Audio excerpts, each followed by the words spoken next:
what we want right here. Okay, so hero updates. General armor flat damage reduction has been increased from 5 to 10 per projectile. Enemy health bars now display when they're at their low health threshold.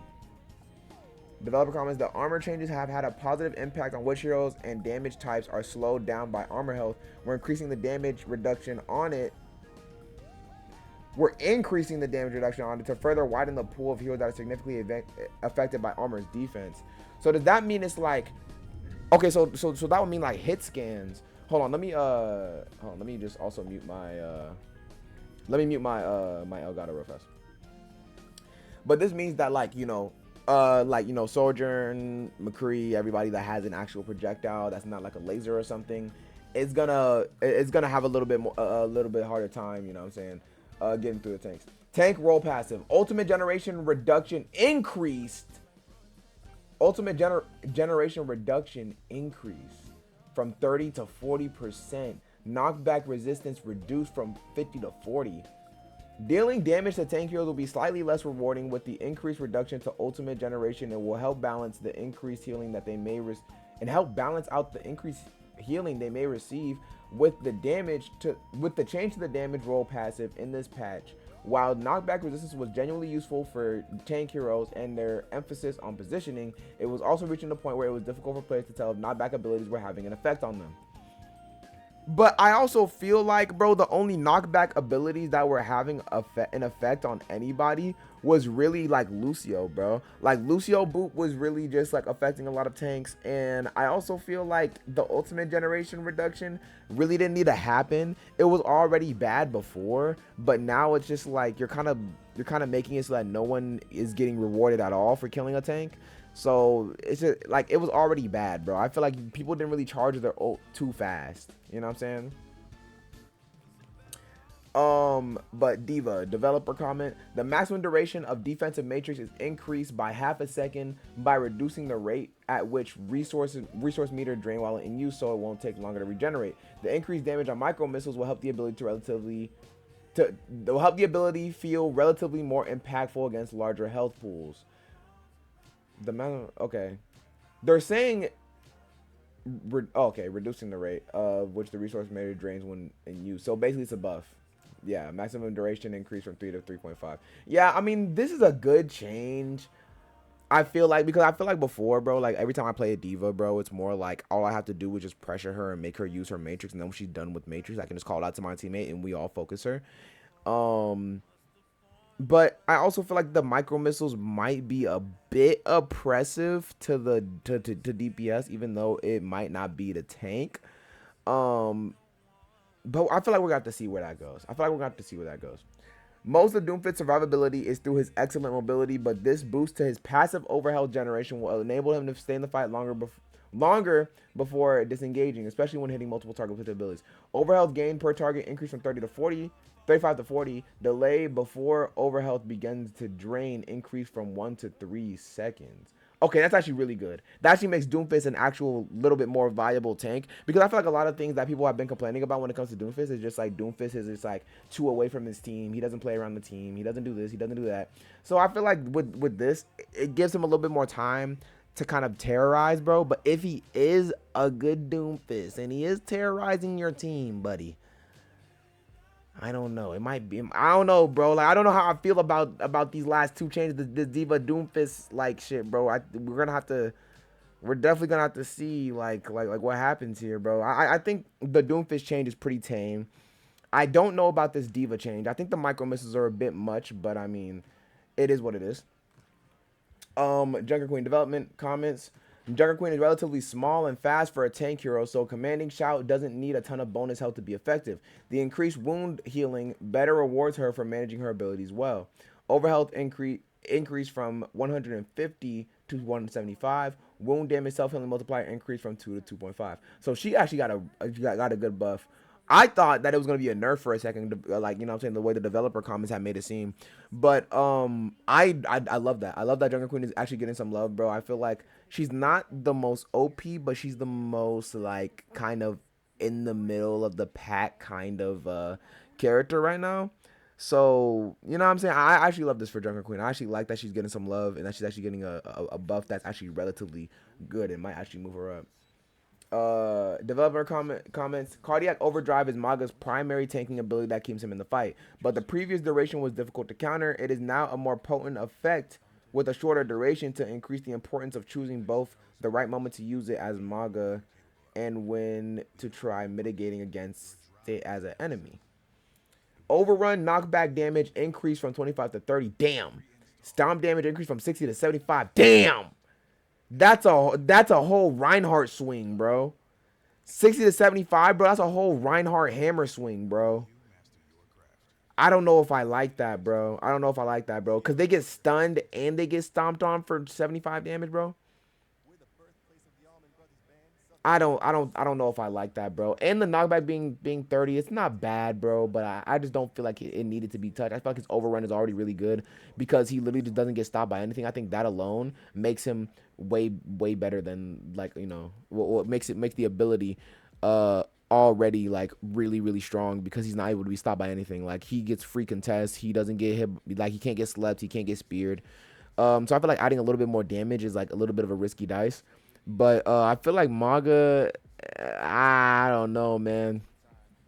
Cardiac Overdrive duration is reduced from 5 to 3 seconds, which is still pretty good time if you ask me. Lifesteal is increased from 60 to 100%. Whoa, I don't know. No. Yeah, no, I don't like that at all. I don't like that at all. Life steal increased from 60 to 100%. Damage reduction increased from 30 to 40 fucking percent.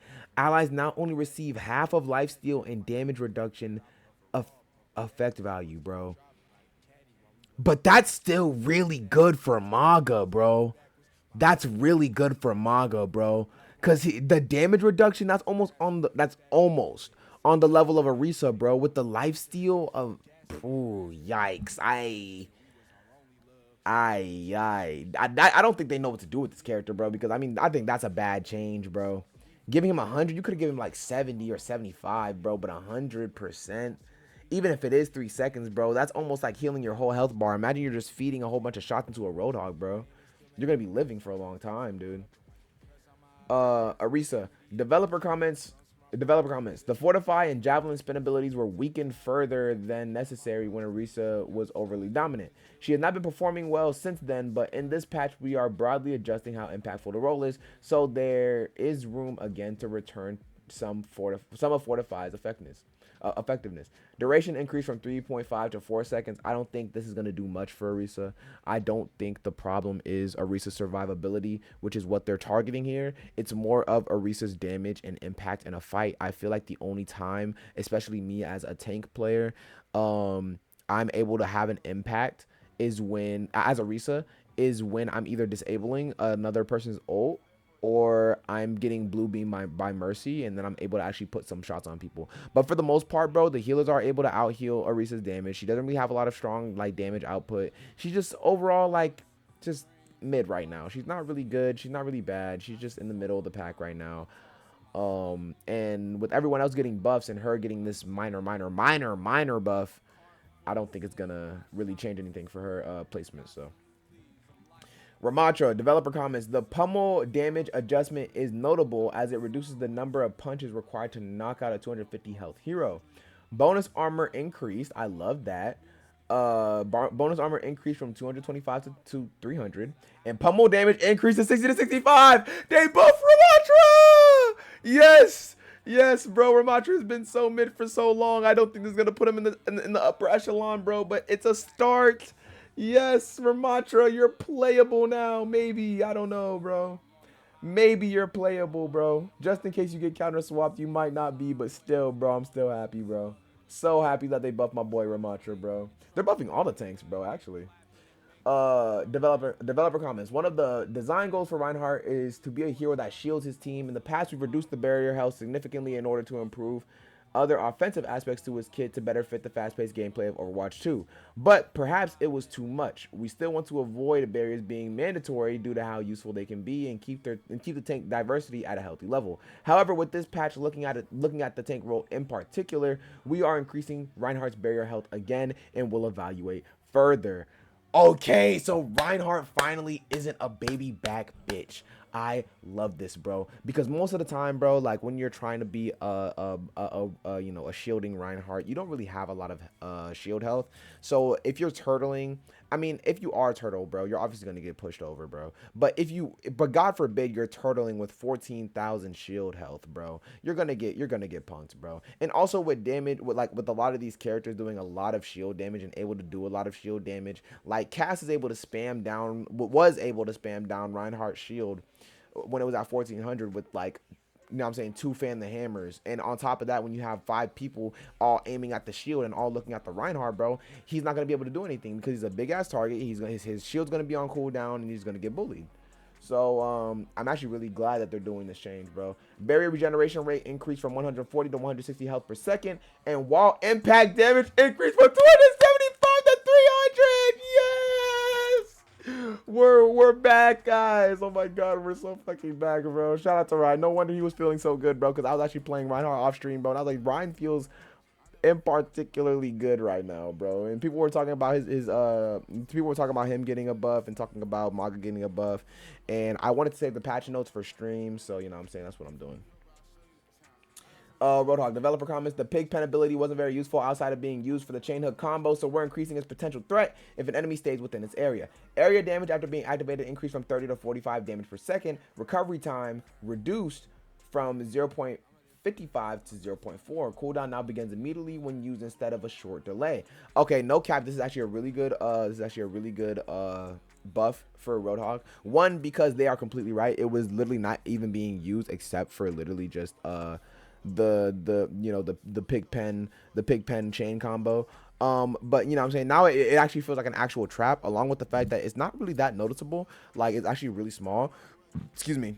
It could actually bring some value to the ability. So I'm actually really not too mad at this, but I just don't want Roadhog to be too strong, because anytime Roadhog is meta, we all have a bad time. So I mean, it is what it is. Hopefully, you know what I'm saying, he isn't too strong, you know what I'm saying. We're just gonna, you know what I'm saying, keep it like that. Developer comment: Sigma is a tank that does not currently have an issue with survivability when cycling between managing his barrier, kinetic grass, and weapon range. We are, however, increasing the damage of accretion to bring back more of a threat that the threat that it used to pose, and increase the satisfaction of landing it, as it did not benefit the global increase to projectile size. Impact damage increased from 40 to 80. 120 damage. Woo! I like that. I like that. I like that a lot. I like that a lot. No cap, Sigma's rock actually, in my opinion, felt like one of the weaker parts of his kit for a little minute now. And I actually was hoping that they would kind of buff accretion just a little bit, not too much, but just a little bit. So that he's able to, you know what I'm saying, get a little bit more damage in. You know what I'm saying? Like Sigma, like they said, is already good on survivability. He's able to cycle through so many abilities that give him the opportunity to survive for a long time. Unless put in the wrong situations, but I mean, I digress. But he just doesn't, in my opinion, have a lot of super duper offensive tools. So giving him an accretion buff actually isn't, you know, too bad of a move on Blizzard's part. So I actually kind of like that. Developer comments: Winston is one of the top performing tanks at the moment, though when considering how satisfying the individual abilities within his kit are, the Tesla Cannon secondary fire felt underwhelming for how long it took to charge. So now it'll be a bit more fluid. We also still want primal rage mode Winston to be killable, but adding some health to it will help avoid some of the extreme situations where it could happen too quickly. That is an amazing way to put it. I also feel the exact same way about Winston. I've been playing a little bit of Winston recently. I feel like the secondary, it actually is super duper underwhelming. There will be times where I will hit people full charge with my Tesla cannon, and it will literally just do the same amount of damage as my tickle gun. And at that point, bro, I might as well just dive them and just go for it instead of just trying to use my secondary fire. And I mean, to be honest, bro, when Winston first came out, I thought his Tesla cannon was gonna be like one of the main abilities that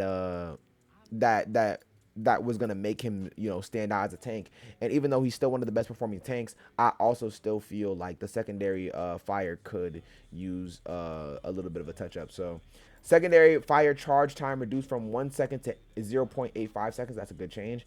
And maximum health gain increased from 500 to 700, bro. Okay, no, that's a really good change. I don't think it makes him too broken, but you know what I'm saying, it just keeps him where he should be. You know what I'm saying? With all the tanks getting buffed. All the tanks are getting some love, bro. I'm loving it, bro. Woo! Okay. Wrecking Ball has excellent mobility and survivability and will now be more efficient in transferring some of that survivability to his teammates should he choose to return to them. Should he choose to return to them, bro? Even they know, bro, that wrecking balls are not gonna fuck with the team, bro. We're also making the automatic reload in ball form match his manual reloading timing for a smoother transition between modes. That's actually really nice. Quad cannon's automatic reload time while transform will be reduced from 2 to 1.6 seconds. Adaptive shield, allied overhealth transfer ratio increased from 50%, use up to 50 overhealth per target to grant allies up to 75 HP, which is amazing, bro. I honestly feel like with the change, last time they changed them, we were kind of questioning whether like Wrecking Ball would be like more of a support tank or more of a tank. But I feel like the way the direction they're going right now gives Wrecking Ball the ability to help his team in situations where there is a team fight, but also be able to do his own thing. And be able to benefit the team in other ways. Me personally, I don't like playing with wrecking balls just because I'm more of a old fashioned like bring me the tank, let me play with the tank kind of player. Um, but I still think this is a great change. I still think they did my boy Wrecking Ball some justice. Zarya. Developer comments increasing the health on these barriers also means that the total energy Zarya can gain per barrier is increased. So this is a boost to her both offensively and defensively.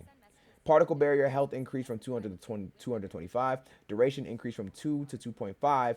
And projected barrier health increased from 200 to 20.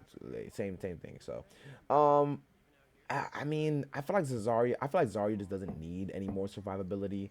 I feel like the one thing is that we're able to explode her barrier when we need to. So I feel like you have to really like walk a fine line and walk a real tightrope when you're balancing Zarya. I guess we're just gonna have to see how this plays out. Me personally, I don't think this is gonna play out in a very good way. I feel like giving her shield more health, as long as she doesn't gain more charge, I guess it's okay. But I mean, if you do increase the health, doesn't that mean she will gain more charge?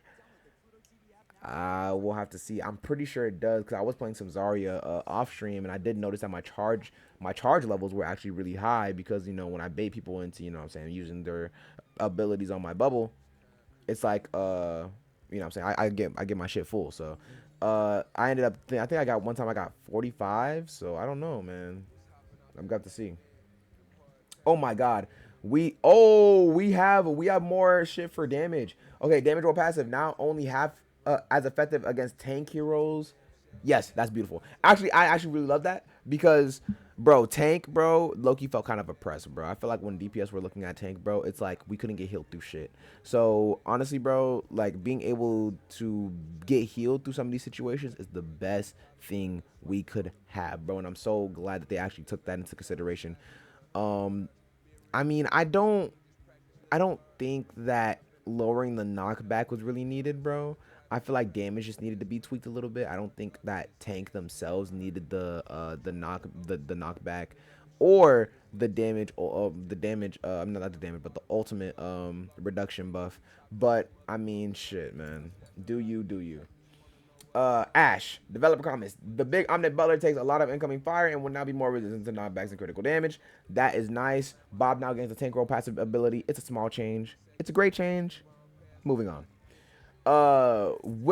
With his current tuning, Cassidy's performing well in too many aspects. Between his range, burst damage, survivability, and leading to him being a dominant choice among the damage heroes by an overwhelming amount. The gameplay goal for Cassidy is to be a sturdier, close range hit scan who is more proficient at dealing damage with high mobility flankers. With this in mind, we are putting back the effective fall off range of his weapon to help align him with those gameplay goals and open up more hero variety in the damage roll. Primary fall off range scaled from 35 meters to 20 and 30 meters. Okay, I don't think this is a bad change. I don't think a lot of Cassius were really like sniping people like, you know, from super duper duper duper duper far away. Um, but I also feel like with Farah being so like, you know, meta right now, I don't know if rolling back his fall off is the best idea, because you already have to just kind of go up to Farah and get blown the fuck up because you're trying to take her out. So I feel like they're gonna have to touch up Farah, which, speak of the devil, she's actually next in the patch notes. But I feel like Farrah's gonna also need a touch up too, because the way that hit scans are right now, if you're gonna do that to Cassidy, then you're gonna have to also go Soldier when it comes to, you know what I'm saying, taking down a Farrah, or go Ash. But at the same time, once again, the fall off, you know, the fall off damage for most of the hit scans is kind of making it so that they have to get close to Farrah in the first place, and they end up dying. So I just don't want that to happen. You know, I just don't want that to be like the kind of cycle that we're falling into, even though we're already in that mode. I just don't want them to kind of reinforce, you know what I'm saying, what that shit is. This is a reversion back to Farrah's concussive blast from before her recent rework. Dealing a small amount of damage with this ability increases her lethality significantly and made it too reliable in finishing off low health targets due to its wide area and fast projectile speed, without waiting for the full recovery to fire another rocket. Explosion damage reduced from 30 to 0. Explosion knockback radius increased from 6 to 8. Knockback increased by 11%. Okay, I mean, you know what I'm saying? I ain't gonna lie, bro. Concussive blast as a ability, I only got killed by it once, but I don't doubt that it actually is good in finishing low health targets, especially in a group, especially, you know what I'm saying, like imagine somebody gets out of a Baptiste, what's it called, a Baptiste like immortality, you know what I'm saying, you shoot a rocket, shoot a concussive blast, add the damage up, you know what I'm saying, whatever it is. But you know, I personally never had any problems with the concussive blast. I actually do support this change though, because I feel like the concussive blast, in my opinion, was made more for Farrah to kind of create space for herself. So I'm not mad at the change. I actually think that it's a great change. I think that it's a good change and a welcome change. Yeah, on to supports.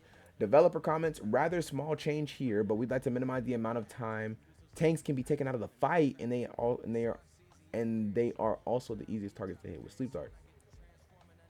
Duration of effect on tank heroes decreased from 3.5 to 3. I don't think I like that, bro. I mean, I don't know, man, because this it is true that you can't be taken out of the fight, but you have things in the game like Suzu. You have things like and I feel like those things kind of give some heroes a little bit more of a reason to be picked. And I feel like you can't really mess around with sleep dart too much. I mean, when it comes to tanks, yeah, it takes them out the fight, but you still have characters like Kiriko, and Kiriko's gonna do that anyways. Whether I have a 3 second sleep or a 3.5 sleep, she's gonna do it if I have a 4 second sleep. So, I mean, I just feel like I feel like the change isn't really needed. I feel like Ana was in a good place, but I mean, shoot, it's not an RIP Ana type moment, but it is kind of like a damn, because I mean, it's only for tanks. But at the same time, that also kept tanks from kind of, you know, running wild. So you never know what's gonna happen, bro. We'll see. Developer comments: Alari will still see this UI alert, but allies generally don't need to see it, as it could fairly often be distracting. Allies no longer see the destroyed UI when healing pylon breaks. I never had a problem with that. I feel like that's kind of a nitpick, but I mean, whatever. Reducing the cost of Transcendence, as Zenyatta was impacted more than most by some of the changes in this patch. Low key, bro. And I'm glad they kind of have my boy Zenyatta in the back of their brain, bro. All right, that is the patch notes, y'all. That's the patch notes. Let's go ahead and play the game. Brand new bitch with a brand new body. Got a fat ass, she look like Cardi. Nigga be talking that shit for the fame. I cannot hear Miss Lottie.